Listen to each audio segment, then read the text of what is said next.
I really need advice because my whole world is crashing down around me. My heart feels like it's being ripped apart, and I can barely think straight. I, 36M, have been married to Laura, 35F, for 12 years, and we have 3 beautiful children together, John, 10M, and the twins, Emma and Sarah, 7F.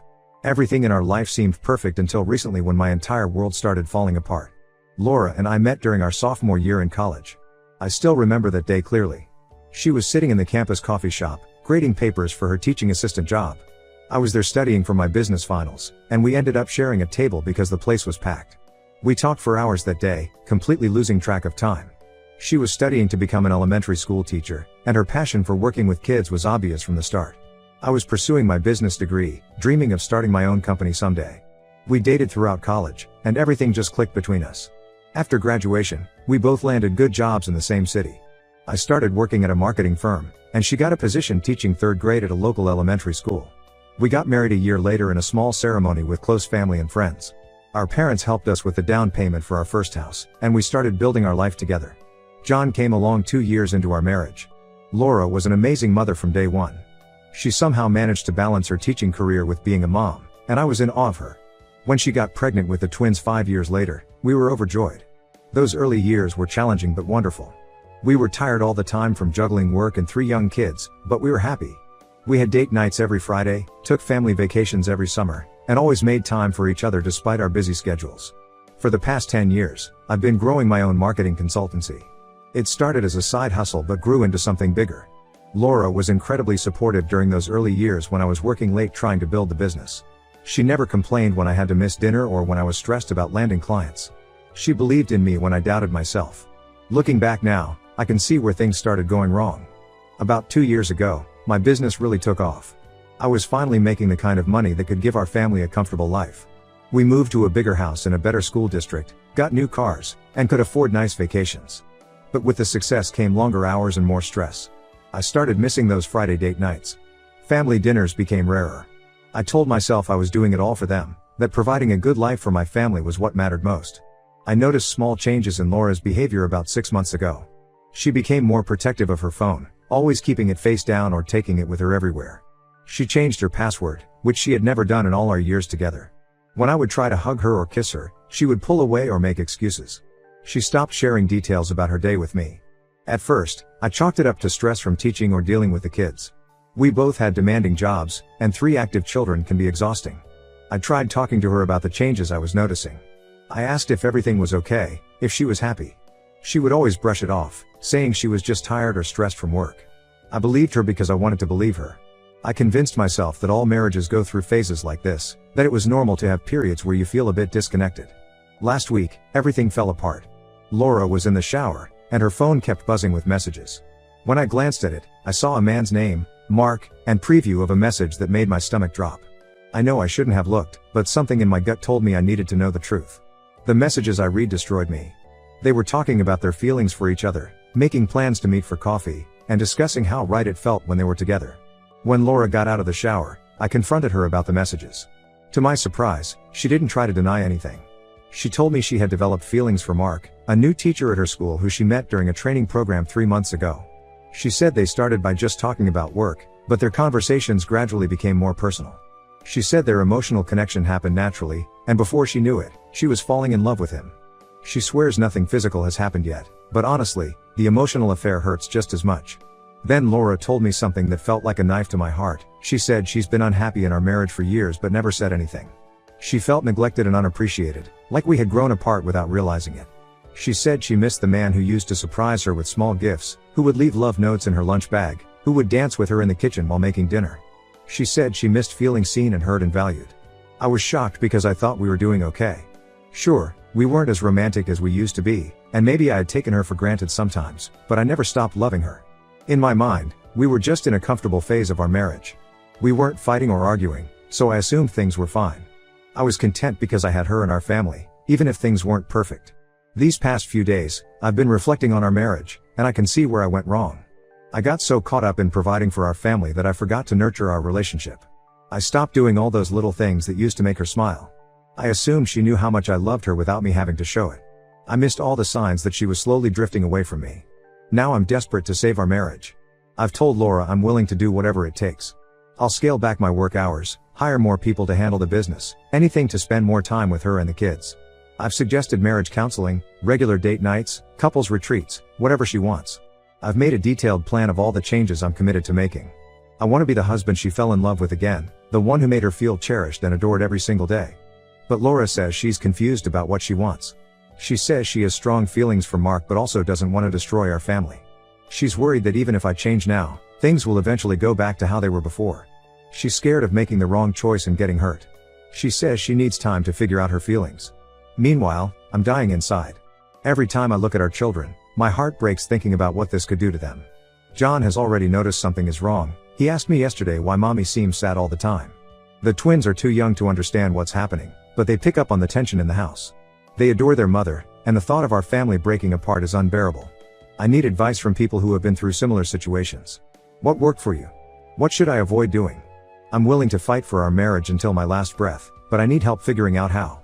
How can I prove to Laura that we can fix this? That we can be better than we ever were before? I feel like I'm running out of time, and I'm terrified of losing everything that matters to me. Update 1. It's been 3 weeks since my last post, and everything has gotten so much worse. I've been trying everything I can think of to save our marriage, but it feels like I'm watching sand slip through my fingers. Following the advice from my last post, I started making major changes. I hired 2 new people at work to reduce my hours. I planned special date nights and family activities. I even started leaving little notes for Laura again, like I used to do when we were first married. But none of it seems to matter anymore. Laura is pulling away more and more each day. Last week, I planned a surprise dinner at her favorite restaurant, the same place where we celebrated our first anniversary. She agreed to go, but spent the entire evening checking her phone under the table. When I mentioned it, she got defensive and said she was just checking on some work emails. But I saw Mark's name flash across her screen more than once. The worst moment came 3 days ago. Laura asked to talk after the kids went to bed. I felt hopeful, thinking maybe she was ready to work on our marriage. Instead, she suggested something that felt like a knife to my heart. She wanted to try an open relationship. She said it so casually, like she was suggesting we try a new restaurant. She thought it would be a good compromise, a way to keep our family together while allowing her to explore her feelings for Mark. She even encouraged me to find someone else for myself, saying it would only be fair. I just sat there, stunned. The Laura I married would never have suggested something like this. When I finally found my voice, I asked her if she really thought I could share her with another man, or if she truly believed I wanted to be with anyone else. She got frustrated, saying I was being old-fashioned and possessive. She said relationships can take many forms, and maybe this would be better than divorce. I couldn't even continue the conversation. I went to sleep in the guest room that night, feeling like I was living in some kind of nightmare. This weekend, I finally met Mark. He came to our house, to pick up Laura for what she called a friendly coffee. Seeing him in person made everything so much more real and painful. He's 25, a full decade younger than us. He showed up in trendy clothes, with this easy confidence that comes from having no real responsibilities in life. No mortgage, no kids, no complexity. Just a young guy who thinks he's in love with my wife. I watched them leave together, and the contrast was stark. Laura was practically glowing, laughing at something he said as they walked to his car. She looked younger somehow, more like the college girl I fell in love with. I could see why she might be attracted to him. He represents everything that's new and exciting, everything that our settled, routine life isn't. The situation is affecting our children more than Laura wants to admit. John, our 10-year-old, has started acting out at school. His teacher called last week because he got into a fight with another student who made a comment about his mom always texting during his baseball games. The twins are confused and clingy. They've started having trouble sleeping, often crawling into my bed in the middle of the night asking when mommy is coming home from her friend's house. Last night, Emma, one of our twins, asked me a question that broke my heart. She said, "Daddy, does mommy love her friend more than us? Because she always wants to talk to him instead of watching movies with us like we used to." I had no idea what to say. How do you explain to a 7-year-old that her mother is prioritizing a relationship with another man over her own family? I tried talking to Laura about how this is affecting the kids. I showed her John's school report, told her about Emma's question. But she got defensive immediately. She said I was trying to manipulate her by using the children against her. She insisted that kids are resilient and will adjust to whatever changes come their way. She said she deserves to be happy and that being a good mother doesn't mean she has to sacrifice her own happiness. But what about their happiness? What about the stability and security they need? Our friends have started to notice what's happening. Some of them have tried talking to Laura. Her best friend since college, Sarah, came over last weekend specifically to talk some sense into her. But Laura accused her of taking my side and not understanding her feelings. She said Sarah was just jealous because she was stuck in a boring marriage herself. Sarah left in tears, and Laura has since blocked her number. Laura has also stopped talking to most of our other mutual friends. She says they're all judgmental and don't understand that sometimes people fall out of love and find new connections. She's been spending more time with some new friends from work, people who don't know our history and won't question her choices. I'm watching the woman I love turn into someone I barely recognize. The Laura I knew would never have suggested an open marriage. She would never have dismissed our children's feelings or hurt her friends like this. She would never have betrayed our marriage vows so casually. It's like Mark has become her entire world, and everything else, our family, our history, our life together, is just an inconvenience to be managed. The most painful part is catching her in those unguarded moments when she's texting him. Her whole face lights up in a way it hasn't for me in years. Sometimes she'll laugh at something he's written, and it's like a punch to my gut because I remember when I used to make her laugh like that. I'm still trying to fight for our marriage, but it feels more and more like a losing battle. Every time I think we're making a tiny bit of progress, she pulls away again. Last night, I heard her on the phone with him in our backyard, telling him how much she misses him even though she'd just seen him that afternoon. I never thought our marriage would come to this. I never thought the woman I've loved for 12 years, the mother of my children, could become a stranger so quickly. Continued in next part due to length. Update 2. It's been 2 months since my last update, and everything has finally reached a breaking point. Yesterday, Laura sat me down in our kitchen, the same kitchen where we used to dance while making dinner, where we've had countless family breakfasts, where our kids took their first steps, and told me she wants a divorce. The worst part wasn't even the words themselves, but how calmly she said them, like she was telling me about her plans for the weekend. She had clearly planned this conversation carefully. She already had a folder full of papers from her lawyer, complete with proposed custody arrangements and alimony calculations. While I've been desperately trying to save our marriage, she's been methodically planning its end. She wants to move in with Mark and start what she calls her new life.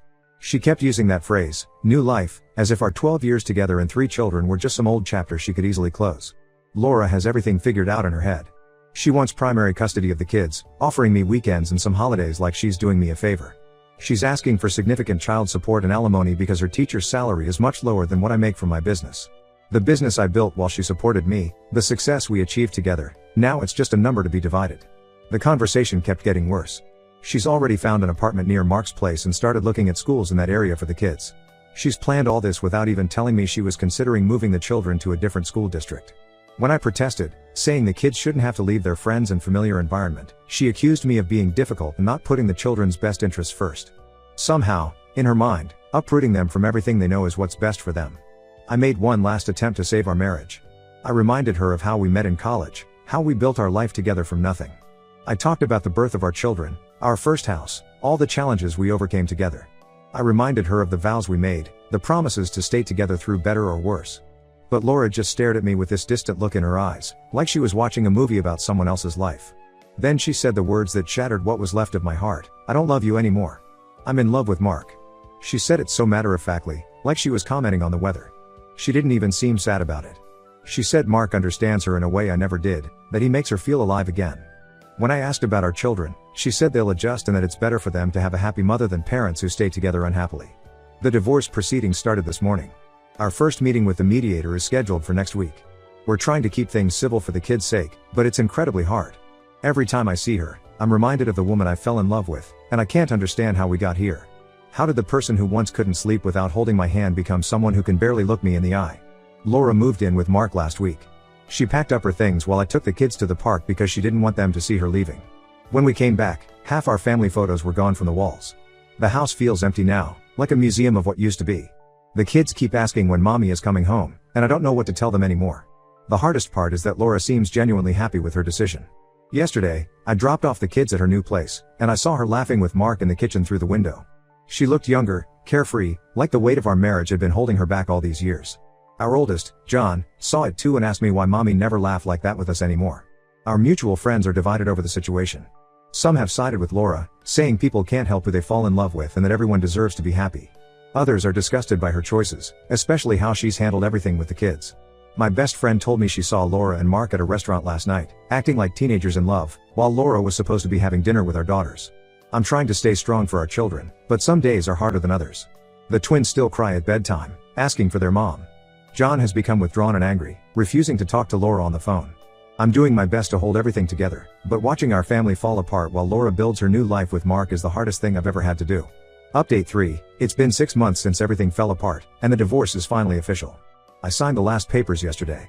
12 years of marriage, 3 beautiful children, and countless memories, all reduced to a stack of legal documents and cold, formal agreements about custody schedules and financial arrangements. Laura and Mark are still together. They've moved into a bigger apartment, and she seems committed to her new life with him. The custody arrangement we settled on has the kids staying with her during the weekdays because of school schedules, and with me on weekends. We also split holidays and school breaks. I get 2 weeks with them during summer vacation. It's not ideal, but I'm trying to make the best of the time I have with them. The hardest part has been watching our children adjust to this new reality. John, our oldest, is struggling the most. His grades have dropped, and he's been getting into fights at school. The school counselor suggested he start seeing a therapist, which he now does twice a week. He's angry at Laura, often refusing to talk to her or go to her place. Last week, he had a complete meltdown when Laura tried to get him to call Mark's stepdad. I had to pick him up early from her house because he was so upset. The twins are handling it differently. Emma has become very clingy with me, crying every Sunday evening when it's time to go back to Laura's. Sarah, on the other hand, has become withdrawn and quiet.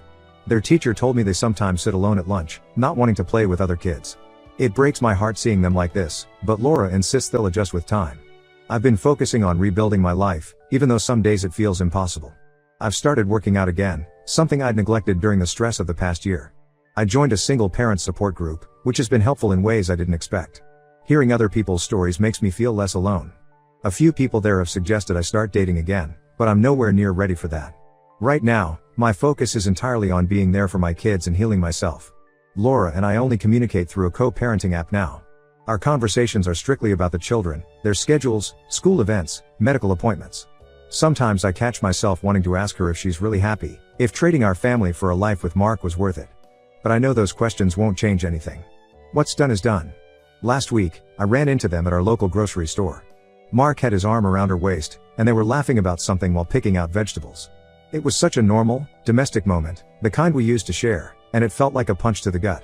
The twins were with me and saw them too. Emma asked me later if Mark was going to be their new daddy. I had to pull over on the drive home because I couldn't see through my tears. I've started making new traditions with the kids during our weekends together.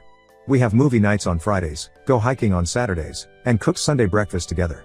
I'm trying to create a stable, happy environment for them, even if it's only for 2 days a week. I want them to know that even though their family looks different now, they're still deeply loved and valued. The pain isn't as sharp as it used to be, but it's still there. Some days are better than others. The house still feels too quiet when the kids aren't here. I still sometimes reach for Laura's side of the bed in the middle of the night, forgetting for a moment that she's gone. But I'm learning to live with this new normal, focusing on being the best father I can be and slowly rebuilding my life, one day at a time.